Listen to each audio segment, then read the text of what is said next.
Ball. Brock Flagg in a little bit of a hurry, and he scores just 6 seconds in, and he'll get a chance for one more. Oxford Hills with 20 seconds to work. They'd love the last shot here. Gabby Tibbetts. A kick out. Why wait for the last shot when Corbett can do that? Ben Smith. It's nice little floater. Way downtown, Jalen Jackson. Donato set the screen. Rugabir went underneath. Again, Galarraga makes that shot difficult.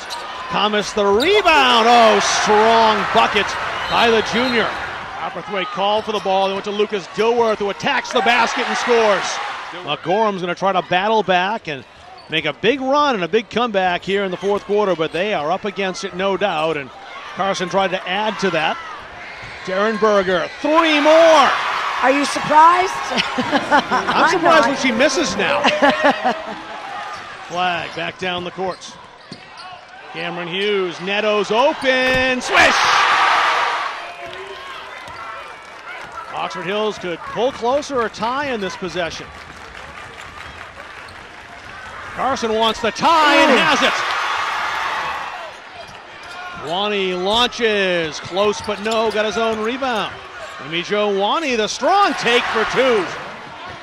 Lucas Dilworth took it all the way and scores off the glass. Armstrong, he'll take the 3 and hits it. And he had Saunders right there with him. Kim attacking with 10 seconds to go. Kim into the paint, threw it up and hit it. What an acrobatic shot by Jaden Kim. Worked underneath. Ryder Goodwin back outside. Saunders for 3.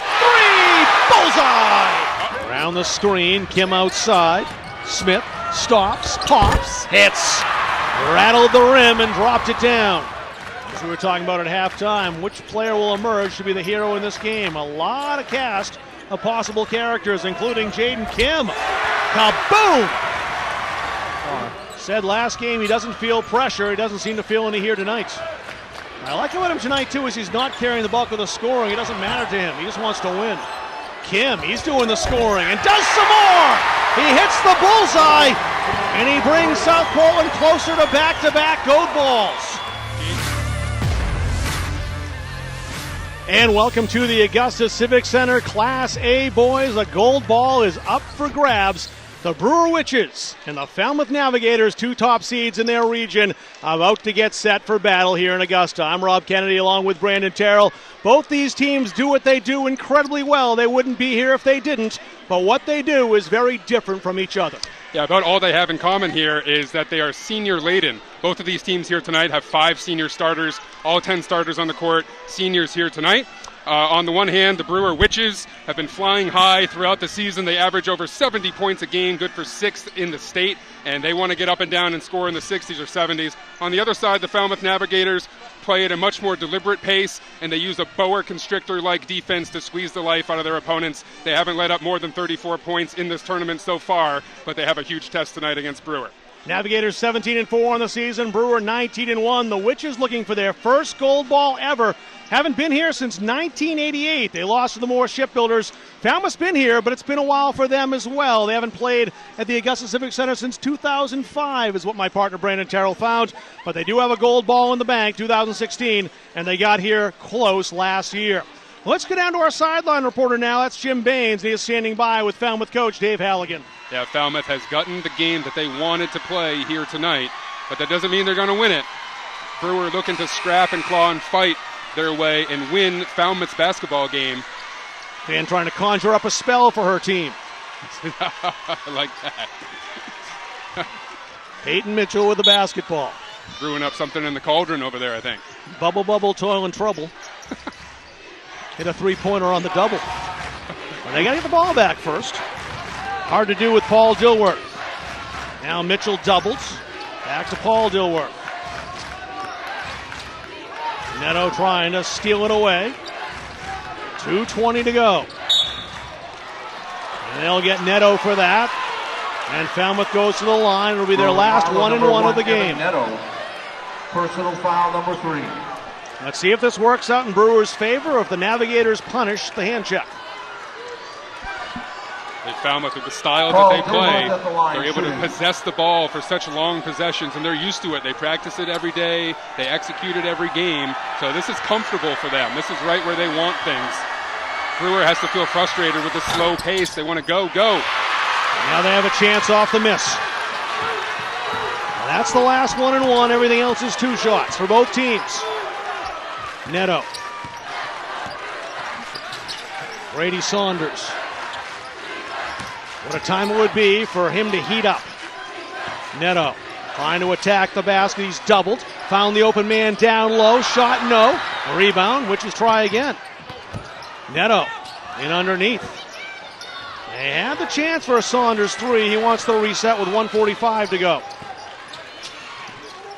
Evan Neto not shy about driving. Rock flag.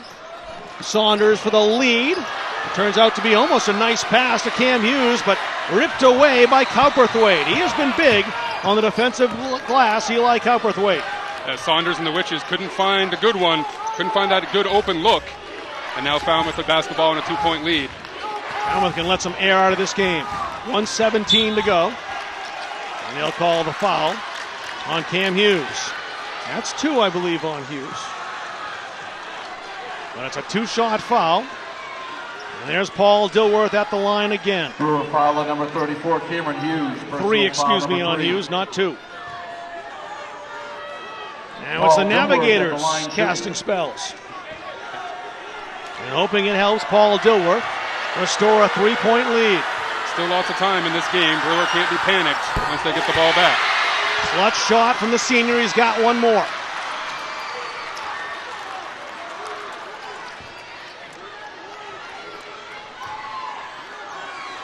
This is big to restore a 2-possession lead, and he does. Dilworth recovers from a miss last time to hit 2 big ones here, and Ben Goodwin wants timeout, and they're bouncing over there, the fans in blue, anticipating a gold ball, but still 1:16 to go, and the Brewer Witches have the basketball. Big possession coming up, Coach Terrell. Yeah, the gold ball is sitting right across from us over there on the scorer's table. Both teams can see it in their respective huddles. They know what they're playing for here over the last 1 minute and 16 seconds. Falmouth with a 4-point lead. Brewer with the basketball. They're drawing up. Coach Goodwin's working the grease board over there on the timeout, trying to work up something good for an open shot.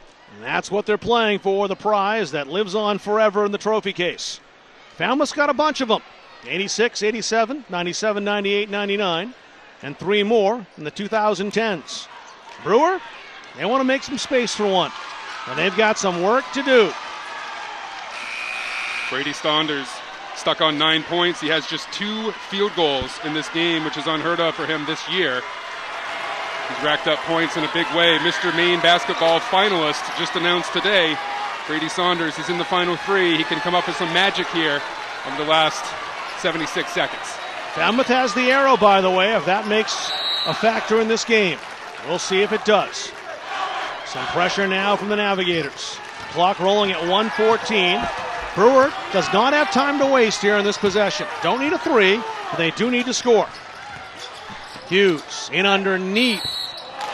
And a chance at the line for the Witches. There's Ryder Goodwin. Points are so hard to come by from against this Falmouth team. Ryder Goodwin had a good look at it. Just lost the handle a little bit, going up too high off the window. Can't get it one at the end, one there. Eli Cowperthwaite's 3rd foul. There's 1 for Goodwin. He's got 1 more. Gotta think Brewer will bring full court pressure here on a make. Big shot by Goodwin. He gets it. And yep, they're pressuring. Quick inbound to Paul Dilworth. So the 10-second count has started. Dilworth heading to the timeline. He gets across.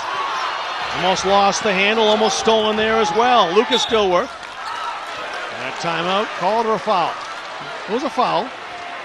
Boy, Brewer almost had the turnover twice. Almost. That possession. Falmouth by the skin of their teeth. Maintains possession. But goes to the line for 2. So Paul Dilworth hit some big free throws. How about his brother Lucas? It's his turn at the line. He hits them both. It's a 2-possession game again. gets one more.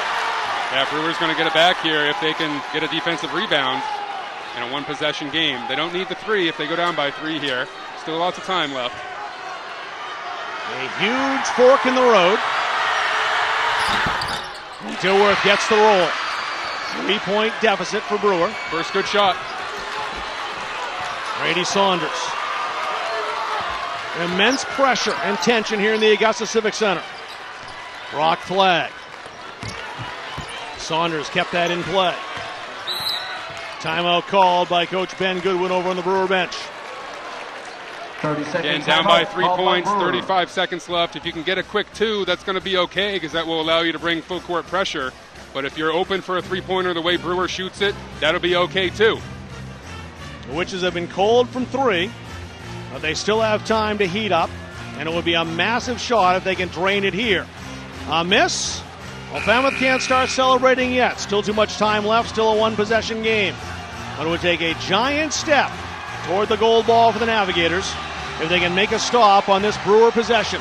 You have to think Brady Saunders is going to get the ball in his hands here with a chance to be a playmaker, to set up a shot for himself or a teammate. And you got to think Judd Armstrong in the marquee matchup is going to have him. We'll see who can come out on top. Cam Hughes is the man who will inbound the basketball for Brewer.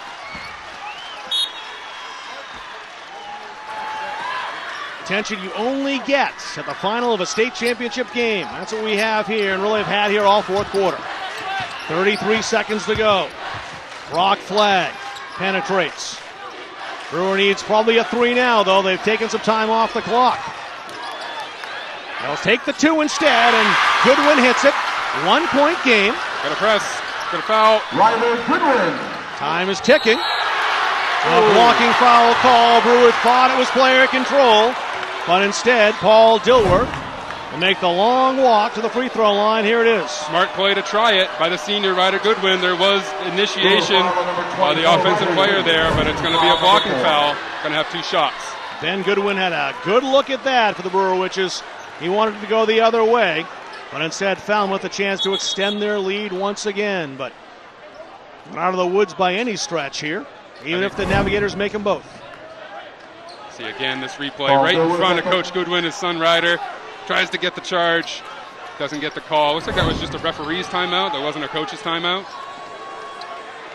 Makes Paul Dilworth think about it a little bit. But he has shut out the pressure so far most of the time here in the fourth. But it's deafening now in Augusta.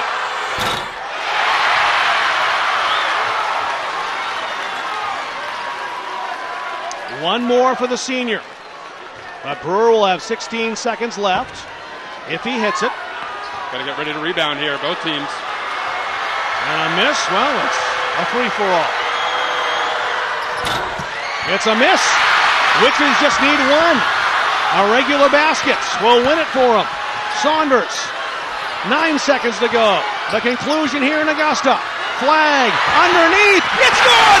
Ryder Goodwin. Still 3 seconds to go. 2.7 seconds. Falmouth calls timeout. Brewer celebrating, but there's still time for the Navigators. There's a wild celebration underway on the Brewer sideline. Brock Flagg is way down here on the other end of the court. Coach has to go collect him. As there's still almost 3 seconds left. There's plenty of time. Falmouth, plenty of time to get the ball up the court for a shot here. And if they do get the shot away and it's a foul, remember it's a 2-shot situation. As both teams have committed more than 10 fouls here. Oh, what a finish in Augusta. You couldn't ask for a better game than what we have and what these boys have treated us to and treated you to as well, watching wherever you're watching tonight. This is what Maine high school basketball is all about. Listen to it in here. If you're Coach Goodwin, though, you want your players to take a deep breath here and to think. Okay, no fouls. You cannot foul in this situation. You have to challenge without fouling.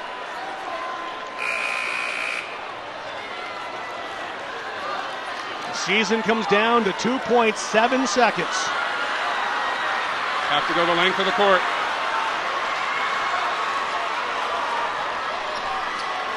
You see the referee underneath the basket. Peyton Mitchell.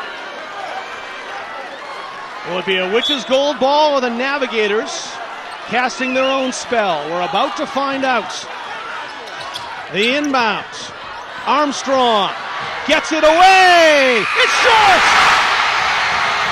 Front rim. The Brewer Witches' first gold ball in school history. Congratulations. Words never said before. The Brewer Witches are state champs.